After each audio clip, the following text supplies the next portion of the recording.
A racist cop harasses a black woman, thinking he can intimidate her. But when he discovers she's a state judge, everything changes, and what happens next will leave you speechless. Don't miss this moment of justice. The quiet hum of Olivia Carter's luxury sedan was a stark contrast to the weight pressing on her shoulders. It had been a grueling day in court, motion after motion, defense attorneys grasping at loopholes, and victims hoping for justice. The clock on her dashboard read 10:47 p.m. She just wanted to get home, kick off her heels, and forget about the world for a few hours. But the world was not done with her yet. Flashing red and blue lights filled her rearview mirror, splashing against the darkened streets like a warning shot. The siren wailed, sharp and demanding. Olivia's heart did not race. She had been here before. Not exactly here, no, but she had faced this kind of moment too many times in her life. A black woman driving alone at night. It was enough to make her a target, no matter how many degrees she had earned, or what title adorned her office door. She signaled and pulled over, exhaling as she gripped the steering wheel. She had done nothing wrong. This was routine, a misunderstanding. Perhaps the officer had mistaken her for someone else. Yes, that was it. Surely, it had to be. Footsteps approached her window. Heavy, purposeful, a knuckle rapped against the glass, harder than necessary. Olivia rolled it down slowly, looking up into the shadowed face of Officer Doug Marshall. His hand rested casually on his holster, his stance wide, exuding the kind of power that demanded compliance. His voice was sharp, edged with a condescending drawl. License and registration. No greeting. No explanation. Olivia maintained her composure. May I ask why I was pulled over, officer? Doug smirked, tilting his head as if amused by the question. You were driving a little slow back there. Seemed suspicious. Suspicious. The word hung between them like a trap. Olivia inhaled deeply, then reached into the passenger seat where her purse rested. She moved deliberately, knowing how easily sudden motions could be twisted into something else. As she handed over her ID and registration, she kept her eyes on Doug's face, searching for any flicker of realization, any shift in demeanor. There was none. Doug barely glanced at the documents before flicking them back into the car. Step out of the vehicle. A lesser woman might have panicked. Olivia did not. Instead, she folded her hands in her lap and spoke with measured authority.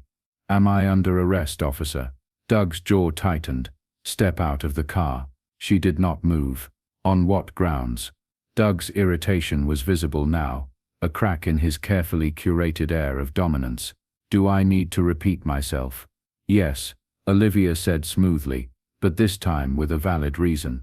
Doug's lips curled into something between a sneer and a smirk. Lady, I don't have to explain myself to you. The irony almost made Olivia laugh. Instead, she rested her elbow against the car door, unshaken. Oh. Actually, you do. That is the law. Doug's fingers flexed over his belt. All right, let's see what you're hiding. Before she could protest, he reached into the vehicle, popping open the glove compartment. Papers spilled onto the passenger seat, but his hand landed on something small, round, and wooden.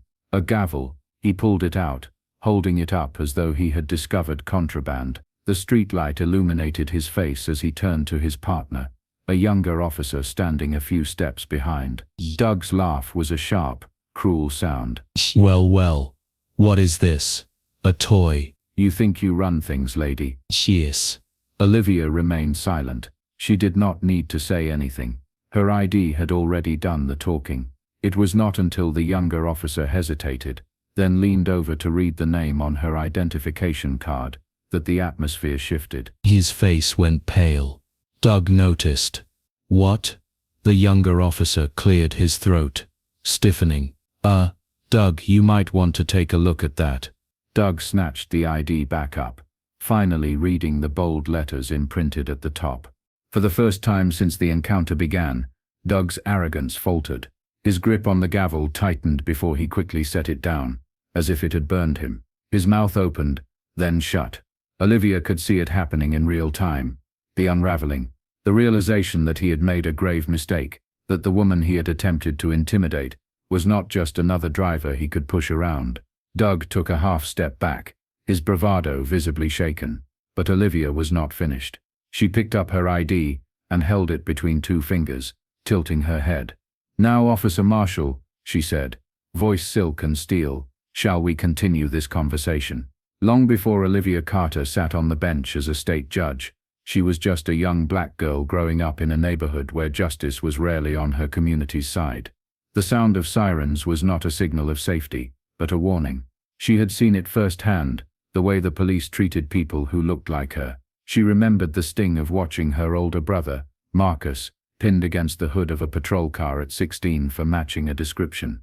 No apology, no accountability, just the cold reality that some people had power, and others lived under the weight of it. Her parents raised her to believe in education, to push forward despite the odds. "The law isn't just for them," her mother would say. "You can change it," and Olivia believed it. She pushed herself harder than anyone else. Straight A's in high school, a full-ride scholarship to college, and then the grueling, relentless years of law school. She was not just chasing a career, she was chasing justice. When she became a judge, she made sure no one, no matter their background, was railroaded the way she had seen growing up. She took pride in holding law enforcement accountable, making sure cases of misconduct were not swept under the rug. But tonight, in the glare of those flashing lights, she was not a judge. She was just a black woman in a car, being treated like a criminal. Her mind raced. Doug Marshall, she had seen men like him before. The way he carried himself, the way he smirked as he toyed with his authority, it was all too familiar. And now, standing before her, he was not just another officer on a power trip. He was something worse, because she knew his name. Doug had a record, a pattern of stops that disproportionately targeted black drivers. Complaints had been filed against him. Accusations of unnecessary force, of intimidation tactics, of losing body cam footage in crucial moments. But somehow, those complaints never went anywhere. The system that was supposed to check men like Doug had shielded him instead. And tonight, he thought he could get away with it again. But this time, he had pulled over the wrong woman. Olivia steadied herself, gripping her ID a little tighter. She was not just another driver to him. She was a target, but what he did not know was that he was her target too. Doug Marshall's face was a study in unraveling arrogance. His cocky smirk had evaporated, replaced by a forced casualness that did not reach his eyes. His fingers twitched at his sides, his stance shifting as if he were trying to find steady ground. The moment of power he had enjoyed was slipping away, and he knew it. "Let's just forget this happened," he said, forcing out a chuckle that lacked any real humor. "No need to make a big deal out of a simple misunderstanding." Olivia Carter did not move. She did not blink. "Officer," she said, her voice even, controlled, "is your body camera on?" Doug's partner stiffened, his mouth parting slightly, as he hesitated. The pause was telling. His eyes flickered toward Doug, searching for guidance. Olivia caught it instantly. "Answer me," she pressed, her tone edged with steel. The younger officer swallowed hard. Yes, ma'am," he finally admitted. Olivia nodded, her grip tightening around her ID as she slowly raised it once more, ensuring both officers had no excuse not to see it this time. "I am Judge Olivia Carter of the State Superior Court. I am formally requesting that your superior officer be called to the scene. Now." Doug's jaw tightened, but he hesitated. This was no longer a simple traffic stop. His grip on the situation had shattered, and he was out of moves. His mind was likely racing, scrambling for a way to turn this back in his favor, but there was no way out. His radio crackled as his partner reluctantly made the call. Minutes passed, tension thick in the air, Doug avoiding eye contact, his body language betraying his growing frustration. Olivia remained motionless, her gaze unflinching, watching him squirm under the weight of his own miscalculation. Then, another set of headlights washed over them. A marked patrol car rolled up, and a tall, broad-shouldered man in a sergeant's uniform stepped out. His expression, upon spotting Olivia, shifted from confusion to recognition, to something resembling discomfort. Sergeant Bill Hendricks knew exactly who she was. "Judge Carter," he greeted carefully, his voice betraying none of the unease in his eyes. Olivia inclined her head slightly. Sergeant, I assume you were briefed on why you were here. Hendricks' gaze flickered to Doug before returning to her. A report just came through, but I would like to hear your version directly. She exhaled, folding her hands in front of her. This officer, she said, nodding toward Doug, initiated a traffic stop without cause, refused to state a valid reason for detaining me, illegally searched my vehicle, and handled my personal property with blatant disrespect. She paused, letting each accusation settle in before continuing. This is a textbook case of racial profiling and an abuse of power. I am formally requesting that a full report be filed, and I will be submitting my own complaint first thing in the morning. Doug scoffed loudly, his composure cracking entirely. Oh, come on, he barked. You people always pull this card. The silence that followed was deafening. The young officer blanched, his gaze darting to the sergeant. Hendricks' entire body went rigid, his expression darkening. Olivia did not so much as flinch. The sergeant turned sharply. Marshal, stand down. Doug, however, was unraveling. His face burned red, his hands clenched into fists. I did my job, he snarled. She was acting suspicious, sitting in her damn car like she owns the world, giving me attitude. Enough, Hendricks snapped. His voice left no room for argument. I will handle this. But Doug was not listening. His fury boiled over, and in an instant, his hand shot to his belt. The handcuffs were out before anyone could react, and he lunged toward Olivia. A final mistake. Before the metal could snap around her wrists, a strong arm intercepted. The young officer moved first, stepping between them, grabbing Doug's wrist with a grip firm enough to halt him mid-motion. Doug, stop, he said, his voice shaking. This is done. Doug's chest heaved, his breath ragged with rage. But it was over. His fate was sealed. Sergeant Hendricks' voice cut through the night like a blade. Marshal, hand over your badge and weapon. You are relieved of duty pending investigation. Doug froze. His eyes darted wildly between Hendricks, Olivia, and the young officer still gripping his wrist. Reality was finally sinking in. He had lost, and Olivia Carter, steady as ever, did not even have to raise her voice.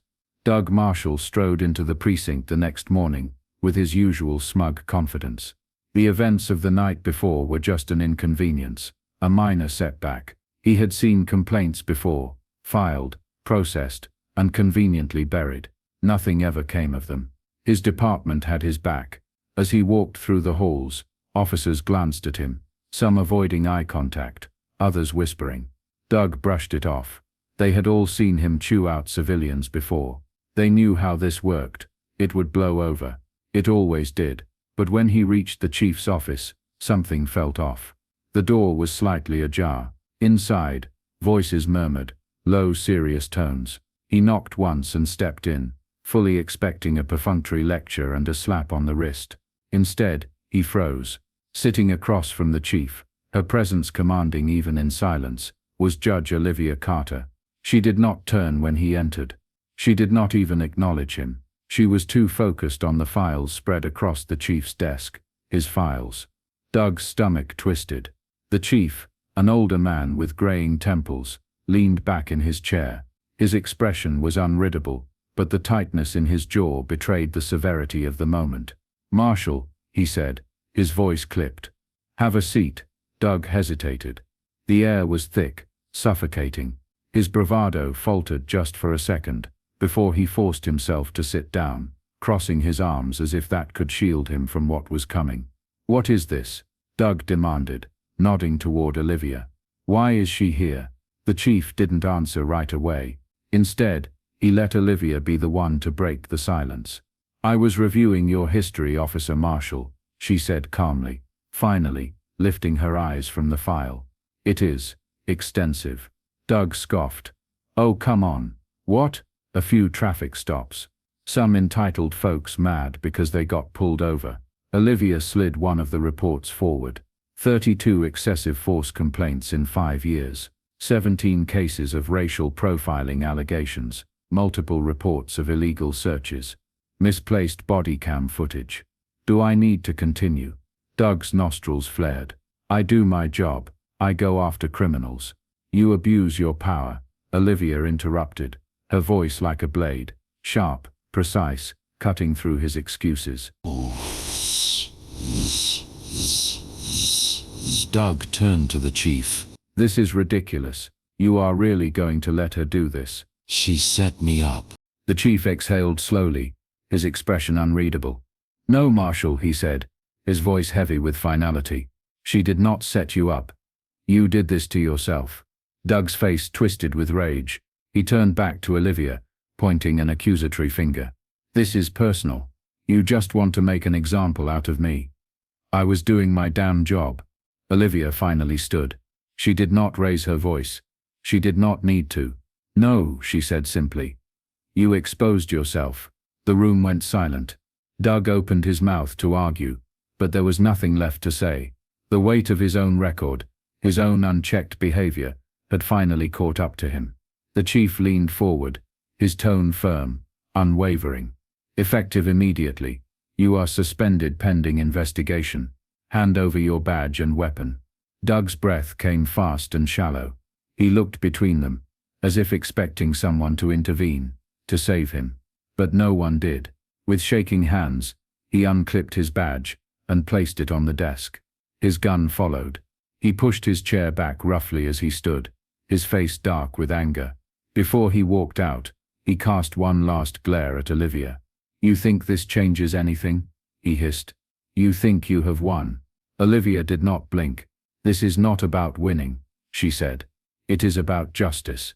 Doug stormed out, slamming the door behind him. The chief sighed, rubbing his temples.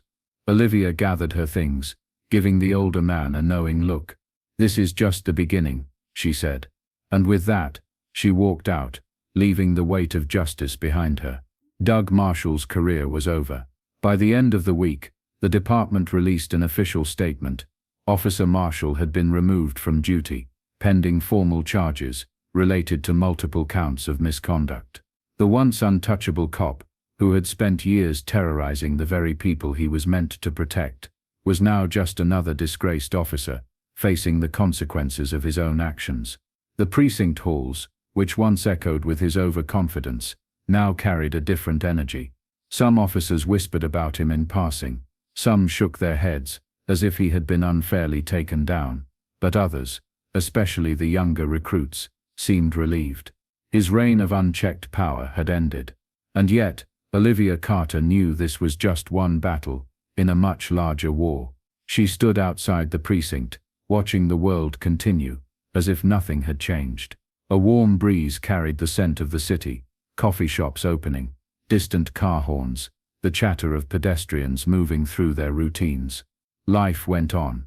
A familiar voice interrupted her thoughts. Judge Carter. She turned to see the young officer from that night. His stance was stiff, his hands fidgeting at his sides. He looked different now, less nervous, more resolute. I just wanted to say, thank you. His voice was hesitant, as if unsure whether gratitude was appropriate. Olivia gave him a measured look. For what? He exhaled, shifting on his feet. For calling it out, for not letting it slide. His eyes flickered with something deeper. Relief, maybe even regret. I should have said something sooner. I saw him do things before, things that were not right, but I told myself it was not my place. Olivia studied him for a moment, then nodded. But that night, you did the right thing. He swallowed hard. I was scared. That is what courage is, Olivia said gently. Doing the right thing, even when you are afraid. He looked at her then, truly looked at her, and she could see the shift happening in him. Thank you, Judge, he said again, this time with more certainty. She did not need to say anything else. She just gave him a nod, and walked away. A few days later, Olivia sat on the bench in her courtroom, her gavel resting within reach. The case before her was a civil suit against another officer, accused of excessive force. It was different from what had happened to her, but the pattern was all too familiar. The plaintiff, a young black man, sat across from the defense, his hands folded tightly together, as if holding himself together. His mother sat beside him, her face a mask of quiet resilience. The defense attorney spoke, trying to paint the officer's actions as justified. Olivia let him finish, then leaned forward. "Tell me," she said, her voice steady, filling the courtroom. "If the roles were reversed, if this young man had used the same force against an officer, would you be arguing the same?" Silence. A shift. The system was not perfect. Olivia knew that better than anyone. But tonight justice had won, and it would keep winning as long as people like her refused to stay silent. She picked up her gavel. "This court is in session. What would you do if you were in Olivia's shoes? Let us talk about it in the comments."